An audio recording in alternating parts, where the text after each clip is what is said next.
finally, after 5 months of doing the renovation and 1 month of editing, i-reveal na natin, makikita nyo na yung full unit makeover of the very first home improvement here in Studio Ploy. So, let's reveal the full transformation. Enjoy the walkthrough, guys!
Hello everyone, Gerald here. Welcome back to Studio Ploy. This is actually a continuation of our very first home makeover video, but this time we'll be focusing more on having a multifunctional furniture on tiny spaces or small space furniture hacks. But of course without sacrificing its function and aesthetics. Are you guys ready? Let's jump into it.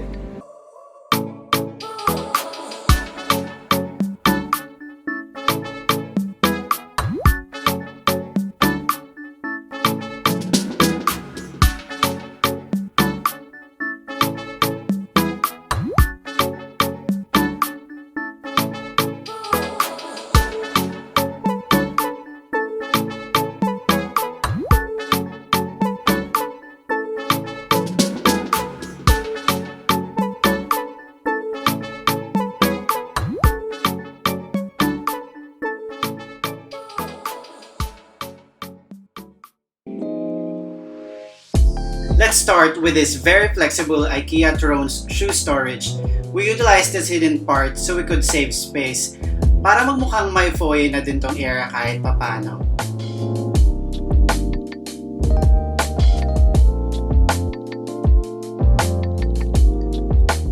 What I am holding now is this multifunctional elated stool also by IKEA.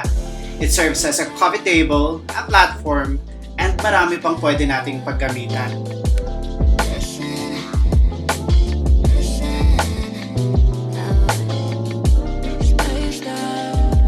For the living area, I decided to get this two-seater stellar sofa bed.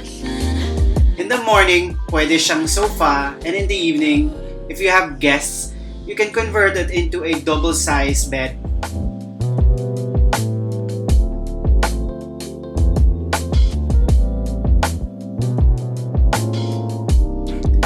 For small spaces like this, dapat scale din ang furniture natin based sa size ng unit para hindi magmukhang masikip and at the same time, dual purpose na siya. Within safe space and money kasi di na natin kailangan bumili ng extra bed.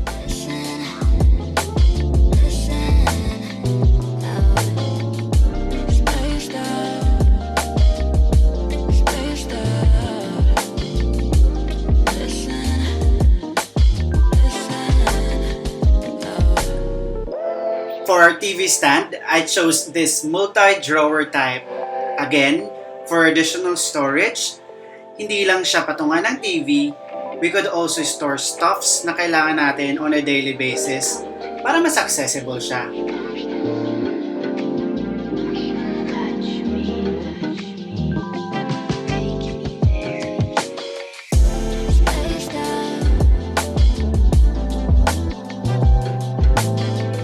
Next is one of my favorite from IKEA, the Beckham step stool. I don't know if I pronounce it right, pero super dami ng gamit. It can be your plant stand, a chair, a stool, and many more.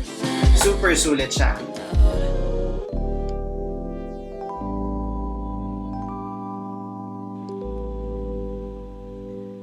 An added feature to the kitchen is this open shelves that we added. Aside from additional storage, it also serves as an accent, which is a very nice touch and is very industrial din. Of course, keeping it with our Scandinavian-Industrial theme.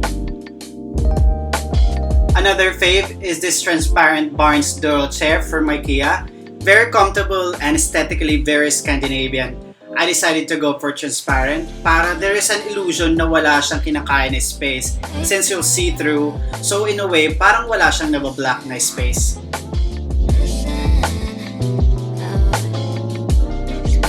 For our bedside table, I got this whole storage table, again from IKEA.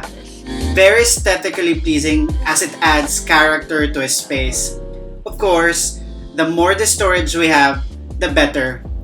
Pwede natin lagyan ng unused blankets or stuffs na madalas natin kailangan sa bedroom.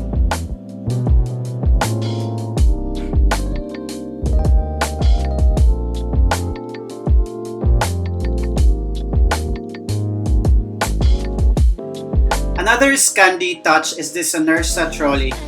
It can be a bar table na pwede natin gamitin sa living, kitchen, sa dining. Very flexible siya. What's good about this is may wheels siya, kaya madali siyang hatakin. Dito, nilagay natin siya ng storage basket.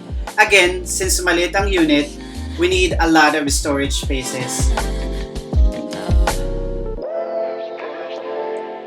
Another storage space are these 3-set basket I got from SNR. Sayang ang top ng cabinet natin, so we decided to put this here. Na-accentuate pa niya yung cabinet natin by putting this native storage basket na mas lalong nagpa-warm din sa bedroom. I don't like trash bins visible para iwas clutter. So nilagay natin siya sa undersink cabinet katabi ng grease trap since hindi naman natin magamit ang space na to for kitchen utensils.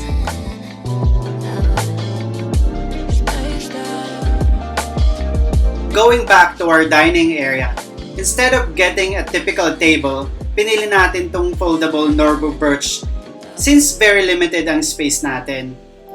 So if kailangan natin extra space, we can just fold this and may additional space na tayo.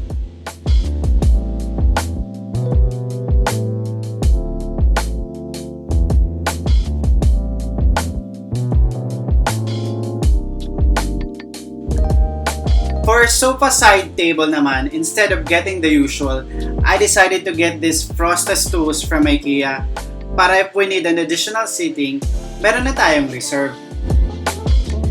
So when looking for furniture, especially sa katulad nitong limited ang space, very crucial ang pagpili ng tamang furniture. Always make it a point na hindi lang iisa gamit niya. Don't just go for the conventional type, mas magiging interesting ang space kung gagamit tayo ng ibang elements and syempre proper scaling para hindi sobrang laki, ulit nila for this space. Very important din na yung bibili natin is based sa lifestyle natin, hindi lang dahil nagandahan tayo, kasi later on, panigurado tambak ang aabutin nun. For the bedroom, initially, yung may mga built-in drawers na dapat kukunin natin, pero very scaled na yung sizes na malalagay ng mga gamit. So what I did is went for this Harper bed na open yung ilalim. We just added 2 of these plastic storage baskets para sa mga items na kailangan organized, and some space are left for longer items and of course luggages. Syempre hindi natin tatapusin tong vlog without an art feature. So instead of leaving this unpleasant electrical fuse box untouched, tinago na lang natin siya sa likod ng painting. Multi-purpose art na din siya. Kung may kailangan naman tayo sa fuse box, we can just easily nahangit. At pag wala naman, tago na lang natin siya para at least maganda pa rin yung itsura niya.